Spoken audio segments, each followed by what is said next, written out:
What's up, everyone? And today I'm bringing a deck profile on my Prediction Princess deck. Now, Prediction Princess is a deck that's basically only ever going to be a casual deck because it is both a ritual-based deck and a flip-based deck.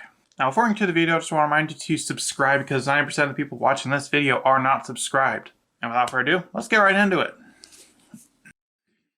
First, I run 3 Prediction Princess Coin Norma. When it is flipped, you can special summon one level 3 or higher flip monster from your hand or deck in face down defense position. Also, you cannot activate monster effects for the rest of your turn except Prediction Princess effect monsters, which really sucks considering how this deck really isn't even that great to begin with and it's already restricting itself. Kind of reminds me of Crystron. Now, so essentially this is what you want to get to special summon out your other Prediction Princess monsters. Also run the 3 Prediction Princess Astro Morgan. This has the flip effect to during the end phase of this turn, destroy as many defense position monsters your opponent controls as possible.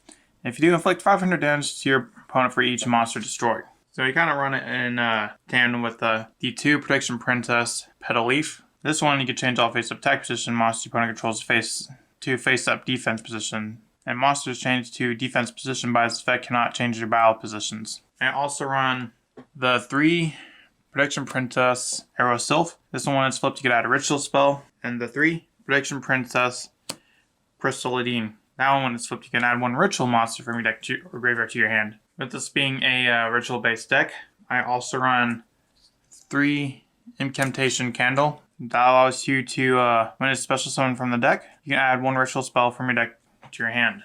I also run the 2 Talismandra. That one allows you to add a ritual monster from your deck to your hand. The 1 Pencil Bloom, which allows you to add a ritual monster from your graveyard.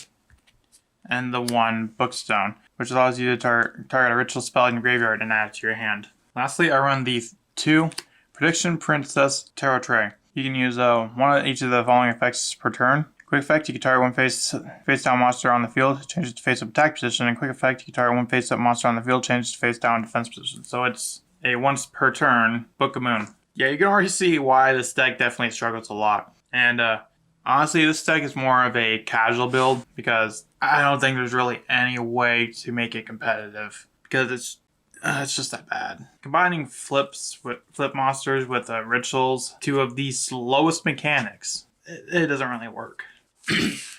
I run the 3 Prediction Ritual. This card is used to ritual summon Prediction Princess Territory, and you can banish this card from your graveyard to add 1 Prediction Princess monster from your deck to your hand. Also run the 2 Preparation of Rites. Add a ritual spell from your deck to your hand and add 1 ritual monster whose name is listed on it. Also run the 2 Preparation of Rites. You can add 1 level 7 or lower ritual monster from your deck to your hand. Then you can add a ritual spell from your graveyard to your hand. For draw power, I run the 3 Pot of Extravagance. You don't really use your extra deck a whole lot because for the Prediction Princess, going into your extra deck is very, very difficult because it's just too slow to really access it efficiently. So I want Pot of Extravagance to help give this deck a little bit more draw power. I run 3 Book of Moon as well as the 3 Book of Taiyu. Book of Taiyu, you can flip 1 face-down monster on the field to face-up attack position. It's a way to essentially turn your flip monsters into just regular monsters. And lastly, for the traps, I run 2 Urgent Ritual Art. If you control no ritual monsters, you can banish 1 ritual spell from your hand or graveyard. This card's effect becomes that card's effect that ritual summons a monster when this card is activated. So it's like an extra copy of the ritual spell.